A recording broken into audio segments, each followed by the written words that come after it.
Dilaporkan pertama kali pada tanggal 31 Desember 2019, kasus infeksi coronavirus atau kerap yang disebut COVID-19 masih belum selesai hingga sekarang.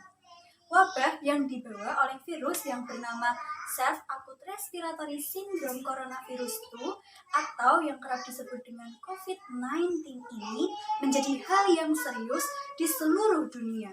Bahkan wabah ini dikatakan sebagai pandemi. Upaya pemerintah, baik dalam jangka waktu pendek maupun jangka waktu yang panjang, belum mampu meredakan wabah penyakit ini. Saya, Savana Intani, dari Prodi D3 Kebidanan, NIM P1337424119001, Poltekkes Kemenkes Semarang akan melakukan penyuluhan mengenai pengaruh COVID-19 kepada ibu hamil. Sampai saat ini, pengetahuan tentang infeksi coronavirus dalam kaitannya dengan ibu hamil dan janin masih terbatas dan belum ada rekomendasi spesifik dari penanganan kasus COVID-19 kepada ibu hamil. Dikutip dari hasil Permusyawaratan Obstetri dan Ginekologi Indonesia tentang penanganan kasus COVID-19 pada maternal dan neonatal menyebutkan bahwa ibu dengan terkonfirmasi positif coronavirus akan memiliki morbiditas, penyakit tinggi, dan mortalitas atau kematian yang jauh lebih tinggi dibandingkan dengan orang biasanya. Hal ini juga berdampak pada proses persalinan. Di antaranya, yang pertama yaitu proses persalinan secara preterm atau yang kerap disebut dengan persalinan prematur. Yang kedua adalah persalinan dengan gawat janin. Persalinan dengan gawat janin ini adalah persalinan di mana kurangnya pasokan oksigen ke dalam bayi. Jadi, bayi akan mengalami aspeksia. Salah satu gejalanya adalah kurangnya gerakan bayi pada saat dalam kandungan.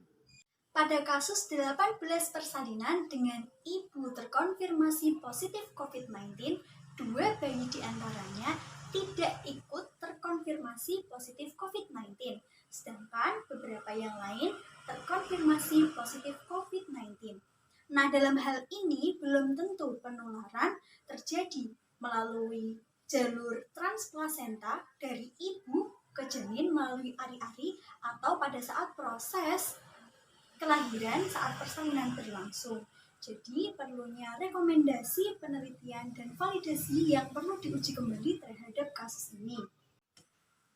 Selain itu, pada kasus virus MERS dan SARS atau virus yang pernah terjadi sebelum pandemi ini, yang juga virusnya serupa dengan virus COVID-19, menyebutkan bahwa virus tersebut tidak ada kaitannya dengan keguguran dalam kehamilan. Cukup menakutkan ya bagi ibu hamil yang sudah terkonfirmasi positif COVID-19, baik dampaknya terhadap ibu sendiri atau janinnya atau terhadap proses kelahirannya.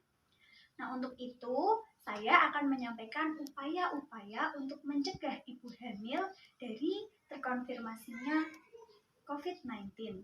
Yang pertama adalah melakukan cuci tangan dengan sabun selama 20 detik.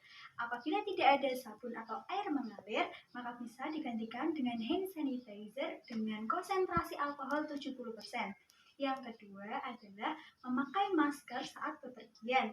Yang ketiga, hindari menyentuh mata, hidung, dan mulut sebelum melakukan cuci tangan dengan air mengalir dan sabun. Yang keempat, hindari kontak dengan orang yang sedang sakit. Yang kelima, melakukan disinfektan ke permukaan-permukaan yang biasanya kita sentuh.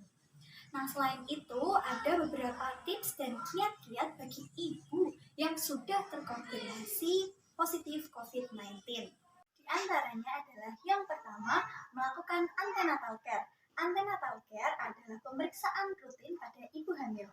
Dalam kasus ibu hamil yang terpapar positif COVID-19 harus melakukan isolasi di rumah sakit khusus dengan persyaratan yang telah ditentukan. Yang kedua adalah melakukan investigasi lab rutin, yaitu pengecekan cek darah dan juga cek urin. Hal ini dilakukan untuk proses screening. Proses screening adalah proses yang bertujuan untuk mengantisipasi adanya masalah pada saat kehamilan maupun saat menjelang proses persalinan. Yang ketiga adalah penundaan waktu USG hingga masa isolasi selesai. Yang keempat adalah penggunaan obat harus sesuai dengan resep dokter dengan tujuan untuk mengetahui efek samping yang terjadi pada ibu dan juga janin. Terkait vaksinasi, memang pada ibu hamil dan ibu menyusui belum direkomendasikan. Hal ini bukan karena vaksinasi berbahaya untuk ibu hamil atau ibu menyusui, namun vaksinasi untuk ibu hamil dan menyusui belum ada uji klinis yang dipastikan terkait manfaat dan efek samping pada ibu hamil dan menyusui, sehingga vaksinasi pada ibu hamil atau ibu menyusui belum diprioritaskan. Nah, untuk itu, saya berharap untuk semua ibu hamil yang ada di Indonesia untuk selalu menjaga kesehatan dirinya dan juga janinnya agar tidak terpapar dan terinfeksi virus COVID-19. Sekian yang dapat saya sampaikan. Mohon maaf apabila ada kata-kata yang kurang berkenan. Wassalamualaikum warahmatullahi wabarakatuh.